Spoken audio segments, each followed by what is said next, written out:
ಬಂಧುಗಳೇ ನಮಸ್ಕಾರ. ದಯಮಾಡಿ ಹೆಚ್ಚಿನ ಚಂದ್ರಶೇಖರ್ ಯೂಟ್ಯೂಬ್ ಚಾನಲ್ನ ಸಬ್ಸ್ಕ್ರೈಬ್ ಮಾಡಿಸಿ ಬೆಲ್ ಬಟನನ್ನು ಪ್ರೆಸ್ ಮಾಡಿ.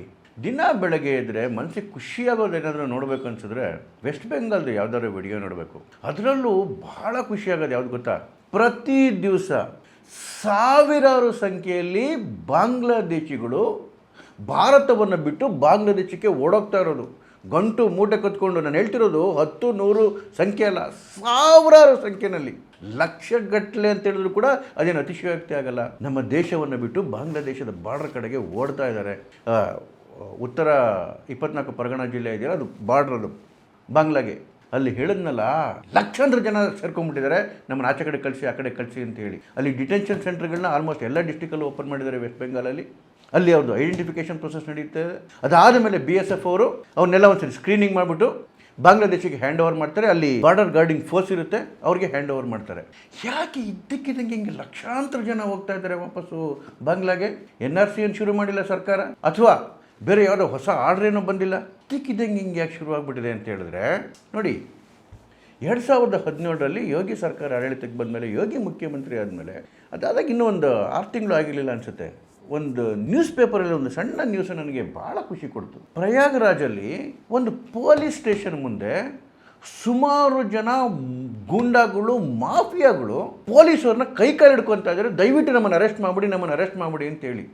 ಯಾರು ಇಲ್ಲಿವರೆಗೂ ಉತ್ತರ ಪ್ರದೇಶವನ್ನು ಆಳಿ ಇಡೀ ಪೊಲೀಸರನ್ನು ಬೂಟ್ ನೆಕ್ಕೋಕೆ ಇಟ್ಕೊಂಡಿದ್ರಲ್ಲ, ಅಂತಹ ಗೂಂಡಾಗಳು, ಮಾಫಿಯಾ ಡಾನ್ಗಳು ಆ ಸ್ಟೇಷನ್ ಮುಂದೆ ನಿಂತ್ಕೊಂಡು ಪ್ಲೀಸ್ ನಮ್ಮನ್ನು ಅರೆಸ್ಟ್ ಮಾಡಿ, ದಯವಿಟ್ಟು ನಮ್ಮನ್ನು ಅರೆಸ್ಟ್ ಮಾಡಿ, ಇಲ್ಲ ಅಂತ ಹೇಳಿದ್ರೆ ಯೋಗಿ ಬಾಬಾ ಬಿಡಲ್ಲ ಅಂತೇಳಿ ಬೇಡ್ಕೊತಾ ಇದ್ದೀರಂತ ನ್ಯೂಸ್ ಕ್ಲಿಪ್ಪಿಂಗ್. ಅದು ಕೇವಲ ಪ್ರಯಾಗ್ರಾಜ್ ಅಷ್ಟೇ ಅಲ್ಲ, ಅದು ಎಲ್ಲ ಕಡೆ ನಡೀತಿತ್ತು. ಮೀರಟ್ಟಲ್ಲಿ, ರಾಂಪುರಲ್ಲಿ, ಅಜಮ್ಗಢದಲ್ಲಿ. ಆ ನ್ಯೂಸ್ ನೋಡೋಕ್ಕೆ ಖುಷಿ ಆಗೋದು. ಅದರ ಅರ್ಥ ಏನು ಅಂತ ಹೇಳಿದ್ರೆ, ಎಲ್ಲ ಕ್ರಿಮಿನಲ್ ಮಾಫಿಯಾ ಗುಂಡಗಳಿಗೆ ಅನ್ನಿಸ್ಬಿಟ್ಟಿತ್ತು, ನಾವೇನಾದರೂ ಬದುಕಬೇಕು ಅಂತ ಹೇಳಿದ್ರೆ ಜೈಲೊಂದೇ ನಮಗೆ ಸೇಫ್ ಜಾಗ, ನಾವು ಆಚೆ ಇದ್ದರೆ ಯೋಗಿ ಬಾಬಾ ಉಡಾಯಿಸ್ಬಿಡ್ತಾರೆ ನಮ್ಮನ್ನು. ಎಲ್ಲ ಕ್ರಿಮಿನಲ್ಗೂ ಗೊತ್ತಾಗಿತ್ತು, ವಾಲಂಟಿಯರಾಗಿ ಜೈಲೊಳಗೆ ನುಗ್ಗಿಬಿಟ್ರು. ಅದೇ ಪರಿಸ್ಥಿತಿ ಇವತ್ತು ಪಶ್ಚಿಮ ಬಂಗಾಳದಲ್ಲಿರೋದು. ಅದೇ ವರ್ಷದ ಮಾತ್ರ ಸ್ವಲ್ಪ ಬೇರೆ. ಏನು ಕೋಟ್ಯಾಂತರ ಜನ ಬಾಂಗ್ಲಾದೇಶಿ ನುಸುಳುಕೋರರಿಗೆ, ರೋಹಿಂಗ್ಯಾಗಳಿಗೆ ಇಲ್ಲಿನ ಸರ್ಕಾರಗಳು ಒಂಥರ ಅಳಿಯಂತರ ಕರ್ಕೊಂಬಂದು ಅವ್ರಿಗೆಲ್ಲ ಸೇವೆ ಮಾಡಿ, ಎಲ್ಲ ಡಾಕ್ಯುಮೆಂಟ್ಗಳು ಕೊಟ್ಕೊಂಡು ಇಲ್ಲಿನ ವೋಟರ್ಗಳಾಗಿ ಮಾಡಿ ಇಟ್ಕೊಂಡಿದ್ರಲ್ಲ, ಅಲ್ಲಿಂದ ಬಂದು ಇಲ್ಲಿ ಭಾರತೀಯರಿಗೆ ಸಿಗಬೇಕಾಗಿದೆ ಅಂತ ಅನ್ನ ಕೆಲಸವನ್ನೆಲ್ಲ ಕಸ್ಕೊಂಡಿದ್ರಲ್ಲ. ಸುವೇಂದು ಅಧಿಕಾರಿ ಸರ್ಕಾರ ಬಂದ ಮೇಲೆ ಅವರಾಗವ್ರೇನೇ ವಾಲಂಟ್ರಿಯಾಗಿ ಇದು ಓಡ್ತಾವ್ರೆ. ಯಾಕೆ ಅಂತ ಹೇಳಿದ್ರೆ, ಇಲ್ಲಂತೂ ಸರ್ಕಾರ ನಮ್ಮನ್ನು ನೆಮ್ಮದಿಯಾಗಿರೋಕ್ಕೆ ಬಿಡಲ್ಲ. ಕೈಗೆ ಸಿಗಾಕೊಂಡು ಒದ್ದು ಒಳಗಡೆಗೆ ಹಾಕಿದ್ರೆ ನಮ್ಮ ಕತೆ ಅಲ್ಲೇ ಮುಗಿಯುತ್ತೆ, ಕಂಪ್ಲೀಟ್ ಇಲ್ಲ, ಸ್ಕ್ರೀನ್ ನಡೆಯುತ್ತೆ. ಇನ್ನು ಜನ್ಮದಲ್ಲಿ ಮತ್ತೆ ವಾಪಸ್ ಬರೋಕ್ಕೂ ಆಗಲ್ಲ, ಜೊತೆಗೆ ಜೈಲು ಶಿಕ್ಷೆನೂ ಅನುಭವಿಸ್ಬೇಕು. ಇನ್ನು ಏನೇನು ರಣ ಕಾದಿದೆಯೋ ಗೊತ್ತಿಲ್ಲ. ಹಾಗಾಗಿ ನಾವೇ ಹೋಗಿ ಜೀವ ಉಳಿಸ್ಕೊಂಬೋಣ ಅಂತೇಳಿ ಗಂಟು ಬೂಟ ಕತ್ಕೊಂಡು ಎಲ್ಲರೂ ಓಡ್ತಾ ಇದ್ದಾರೆ. ಹೇಳಿದ್ನಲ್ಲ, ಲಕ್ಷಗಟ್ಟಲೆ ರೀ. ಇಲ್ಲಿವರೆಗೂ ಈ ಬಾಲಿವುಡ್ ಸ್ಟಾರ್ಗಳು, ಈ ಲೆಫ್ಟಿಸ್ಟ್ಗಳು, ಈ ಸ್ಕೌಂಡ್ರಲ್ ಅರ್ಬನ್ ನಕ್ಸಲ್ಗಳು, ಈ ಕಾಂಗ್ರೆಸ್ಸು ಮತ್ತು TMC ಅಂತ ಪೊಲಿಟಿಕಲ್ ಪಾರ್ಟಿಗಳು ಎಲ್ಲ ಹೇಳ್ತಾ ಇದ್ರು, ಅವ್ರು ಯಾರು ಬಾಂಗ್ಲಾಗಳಲ್ಲ, ಅವರೆಲ್ಲ ನಮ್ಮವರೇ ಮುಸಲ್ಮಾನರು ಅಂತೇಳಿ ಅವ್ರನ್ನ ವಿರೋಧ ಮಾಡ್ತಿದ್ದಾರೆ ಅಂಥೇಳಿ. ಭಾರತೀಯ ಮುಸಲ್ಮಾನರಾಗಿದ್ದರೆ ಅಥವಾ ಭಾರತೀಯರಾಗಿದ್ದರೆ ಯಾಕ್ರಿ ಕದ್ದೋಡೋಗ್ತಾರೆ ಬಾಂಗ್ಲಾದೇಶಕ್ಕೆ? ಭಾರತೀಯ ಮುಸಲ್ಮಾನಿಗೆ ಎಲ್ಲ ಹಕ್ಕಿದೆ ಈ ಭಾರತದ ನೆಲದ ಮೇಲೆ ಇರೋದಕ್ಕೆ. ಅವನ್ಯಾಕೆ ತಲೆ ಕೆಡಿಸ್ಕೊತಾನೆ? ಹುಟ್ಟಿ ಬೆಳೆದಿರ್ತಕ್ಕಂಥ ದೇಶ ಇದು. ಭಾರತದ ಮುಸ್ಲಿಮ್ ಯಾರು ಓಡೋಗ್ತಾ ಇಲ್ಲ ಬಾಂಗ್ಲಾಗೆ. ಯಾರು ಬಾಂಗ್ಲಾನ ನುಸುಳುಕೊಂಡು ಒಳಗಡೆಗೆ ಬಂದಿದ್ರಲ್ಲ, ಅವರು ಮಾತ್ರ ಓಡೋಗ್ತಾ ಇರೋದು. ನೋಡಿ, ಒಂದು ಪಕ್ಷ ಆಡಳಿತ ಬದಲಾವಣೆ ಆದರೆ, ಒಬ್ಬ ದಕ್ಷ ಮುಖ್ಯಮಂತ್ರಿ ಬಂದರೆ ಹೇಗೆಲ್ಲ ಬದಲಾವಣೆಗಳಾಗುತ್ತೆ ಅಂತ ಹೇಳಿ. ಲಕ್ಷಾಂತರ ನುಸುಳುಕೋರರು ನಮ್ಮ ದೇಶದ ರಕ್ತ ಹೀರ್ಕೊಂಡು ಬಿದ್ದಿದ್ರಲ್ಲ ಇಲ್ಲಿ, ಇವರೆಲ್ಲ ವಾಪಸ್ಸು ಬಾಂಗ್ಲಾದೇಶಕ್ಕೆ ತೊಲಗಿದ್ರೆ ಅದರಿಂದ BJPಗೇನು ಅನುಕೂಲ ಆಗಲ್ಲ ರೀ, ಅದರಿಂದ ಸುವೇಂದು ಅಧಿಕಾರಿಗೇನು ಅನುಕೂಲ ಆಗಲ್ಲ, ಅಮಿತ್ ಶಾಗೇನು ಆಗಲ್ಲ. ನಿಜವಾಗ್ಲೂ ಲಾಭ ಆಗೋದು ಯಾರು ಗೊತ್ತಾ? ಪ್ರತಿ ಭಾರತೀಯರಿಗೆ, ಪ್ರತಿ ಭಾರತೀಯ ಮುಸ್ಲಿಮ್ಗೆ, ಭಾರತೀಯ ಹಿಂದೂಗೆ, ಭಾರತೀಯ ಕ್ರಿಶ್ಚಿಯನ್ಗೆ. ಇವ್ರಿಗೆ ಕೆಲಸ ಕಿತ್ಕೊತಾ ಇದ್ರು. ಕೆಲಸ ಕಿತ್ಕೊಳ್ಳೋದೇನು? ಇಡೀ ಕುಟುಂಬವನ್ನು ಬೀದಿಗೆ ತರೋದು. ಸರ್ಕಾರಿ ಯೋಜನೆಗಳನ್ನ ತಿಂತಾಯಿದ್ರು, ನಮ್ಮ ಜನಗಳಿಗೋಸ್ಕರ ಇದ್ದಂಥ ಆಹಾರ ತಿಂತಾಯಿದ್ರು, ಸೆಕ್ಯೂರಿಟಿ ತಿಂತಾಯಿದ್ರು, ದರೋಡೆಗಳು ನಡೆಯುವು, ಅತ್ಯಾಚಾರಗಳು ನಡೆಯುವು, ಕೊಲೆಗಳು ನಡೆಯುವು ಪಾಪಿಗಳಿಂದ. ಯಾಕೆ ಅಂತ ಹೇಳಿದ್ರೆ ಅವ್ರಿಗೆ ಯಾವ ಪರಿವೂ ಇರಲಿಲ್ಲ. ಏನು ಬೇಕಾದ್ರೂ ಮಾಡಿ ಬೇಕಾದ್ರೆ ಅವ್ರ ದೇಶಕ್ಕೆ ಓಡೋಗ್ಬೋದಾಗಿತ್ತು. ಯಾರು ಹಿಡಿತಾ ಇದ್ರು ಅವ್ರನ್ನ? ಈ ನನ್ನ ಸಂವಿಧಾನದ ಅರಿವು ಇರಲಿಲ್ಲ, ಕಾನೂನಿನ ಭಯವೂ ಇರಲಿಲ್ಲ. ದುಡ್ಡುಗೋಸ್ಕರ ಯಾವ ಮಟ್ಟಕ್ಕೆ ಬೇಕಾದ್ರೂ ಇಳಿಯುವಂತಹ ರಾಕ್ಷಸರಾಗಿ ಹೋಗಿದ್ರು ಅವರು. ಇಂಥವ್ರನ್ನ ಕೇವಲ ವೋಟ್ ಬ್ಯಾಂಕ್ಗೋಸ್ಕರ ಈ ಸ್ಕೌಂಡಲ್ ರಾಜಕಾರಣಿಗಳು ತಂದು ಬೆಳೆಸಿದ್ರಲ್ಲ, ಏನು ಮಾಡ್ಬೇಕು ಹೇಳಿ ಇವರಿಗೆ. ಇವತ್ತು ನಮ್ದೊಂದು ಮನವಿ ಇದೆ, ಈ ಕೆಲಸ ಕೇವಲ ವೆಸ್ಟ್ ಬೆಂಗಾಲಿಗೆ ಮಾತ್ರ ನಿಲ್ಬಾರ್ದು. ಈ ರೋಹಿಂಗ್ಯಾಗಳು, ಈ ಬಾಂಗ್ಲಾದೇಶಿಗಳು ಅಲ್ಲಿಂದ ಬಂದು ಎಲ್ಲ ರಾಜ್ಯದಲ್ಲಿ ನುಸುಳ್ಬಿಟ್ಟವ್ರೆ. ಈಗ ಅತಿ ಹೆಚ್ಚು ಜನ ಈ ಕಡೆಗೆ ನುಸುಳ್ತಾ ಇರೋದು ಕರ್ನಾಟಕಕ್ಕೆ. ಯಾಕೆ ಅಂತ ಹೇಳಿದ್ರೆ ಇಲ್ಲಿ ಇನ್ನೊಂದು ಅವ್ರ ಸ್ವರ್ಗ ಇದೆಯಲ್ಲ, ಕಾಂಗ್ರೆಸ್ ಸರ್ಕಾರ. ಮೊನ್ನೆ ಯಾರೋ ವಿಡಿಯೋ ಹಾಕಿರು, ಹುಬ್ಳಿನಲ್ಲಿ ವಿಪರೀತ ಜನ ಬಂದ್ಬಿಟ್ಟಿದ್ದಾರೆ ಅಂತೇಳಿ. ಯಾರು ಬಾಂಗ್ಲಾದೇಶಕ್ಕೆ ವಾಪಸ್ ಹೋಗಕ್ಕೆ ಇಷ್ಟ ಇಲ್ಲ, ಅವರೆಲ್ಲರನ್ನು ಇನ್ನು BJP ರಾಜ್ಯಗಳಿಗೆ ಹೋದರೆ ನಮ್ಗೆ ಉಳಿಯೋಕ್ಕೆ ಬಿಡಲ್ಲ ಅಂತೇಳಿ ಈ ಕಾಂಗ್ರೆಸ್ ರಾಜ್ಯಗಳಿಗೆ ಓಡ್ಬರ್ತಾರೆ, ವಿರೋಧ ಪಕ್ಷದ ರಾಜ್ಯಗಳಿಗೆ ಓಡ್ಬರ್ತಾರೆ. ಕೇಂದ್ರ ಸರ್ಕಾರ ಇದ್ರ ಬಗ್ಗೆ ಗಟ್ಟಿ ನಿಲುವು ತಗೋಬೇಕು. ಎಲ್ಲ ಕಡೆ ಡಿಟೆನ್ಷನ್ ಸೆಂಟರ್ಗಳನ್ನ ಓಪನ್ ಮಾಡಬೇಕು. ಹಿಡಿದು ಒದ್ದವ್ರನ್ನ ಆಚೆ ಆಗ್ತಕ್ಕಂಥ ಕೆಲಸ ಮಾಡಬೇಕು.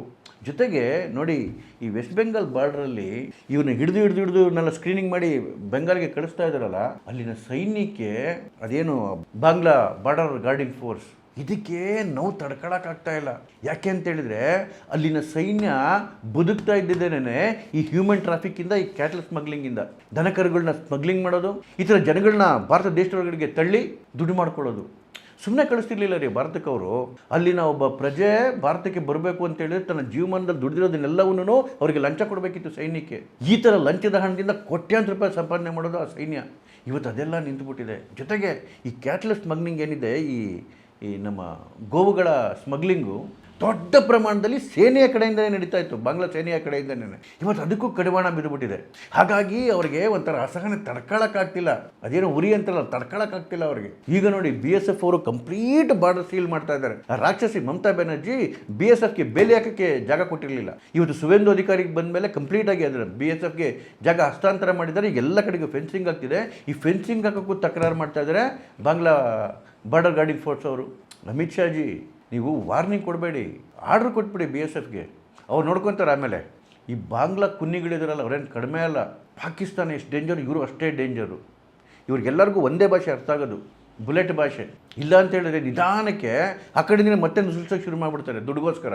ಎರಡು ಕೆಲಸ ಜರೂರತ್ತಾಗಿ ಆಗಬೇಕು. ಇವತ್ತು ವೆಸ್ಟ್ ಬೆಂಗಾಲಲ್ಲಿ ನಡೀತಿರ್ತಕ್ಕಂಥ ಕೆಲಸ ಇಡೀ ದೇಶದಲ್ಲಿ ನಡೀಬೇಕು.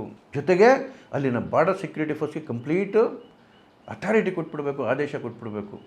ಇಲ್ಲಿವರೆಗೂ ಏನಾಗ್ತಿತ್ತು, BSF ಅಲ್ಲಿದ್ರೂ ಕೂಡ ಲೋಕಲ್ ಅಥಾರಿಟಿಗಳ ಬೆಂಬಲ ಇಲ್ಲದೆ ಏನೂ ಮಾಡೋಕ್ಕಾಗ್ತಿರ್ಲಿಲ್ಲ ಮಮತಾ ಬ್ಯಾನರ್ಜಿ ಸರ್ಕಾರ ಇದ್ದಾಗ. ಈಗ ಸುವೇಂದು ಅಧಿಕಾರಿ ಸರ್ಕಾರ ಬಂದಿದೆ. ಸುವೇಂದು ಅಧಿಕಾರಿ ಮಾತಾಡೋ ಭಾಷೆ ನೋಡಬೇಕು, ಮಾತಾಡೋ ಫೋರ್ಸ್ ನೋಡಬೇಕು. ಬಾಂಗ್ಲಾದೇಶಿಗಳ ಬಗ್ಗೆ 10 ವಿಡಿಯೋಗಳು ಹರಿದಾಡ್ತಾ ಇದ್ದಾವೆ. ನೀವು ಹೋದರೆ ಸರಿ, ಇಲ್ಲ ಅಂತ ಹೇಳಿದ್ರೆ ಅನುಭವಿಸ್ಬೇಕಾಗುತ್ತೆ. ಇದು ಒಬ್ಬ ಮುಖ್ಯಮಂತ್ರಿಯ ಖಡಕ್ ನಿಲುವು.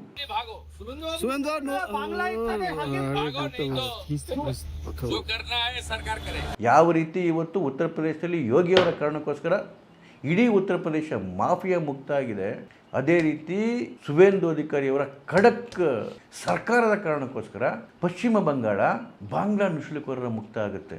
ಅಸ್ಸಾಮಲ್ಲಿ ಕೆಲಸ ಶುರುವಾಗಿದೆ, ಆದರೆ ತುಂಬ ಕಷ್ಟ ಎಲ್ಲರನ್ನೂ ಆಚೆ ಕಳಿಸೋದು. ದೊಡ್ಡ ಮಟ್ಟದಲ್ಲಿ ಕೆಲಸ ಆಗಬೇಕು. ಒಬ್ಬ ವಿದೇಶಿ ನುಸುಳುಕೋರ ನಾಯಿ ಕೂಡ ಭಾರತದಲ್ಲಿರಬಾರದು. ಭಾರತೀಯರ ಅನ್ನ ಕಸಿಬಾರದು. ನಮಸ್ಕಾರ.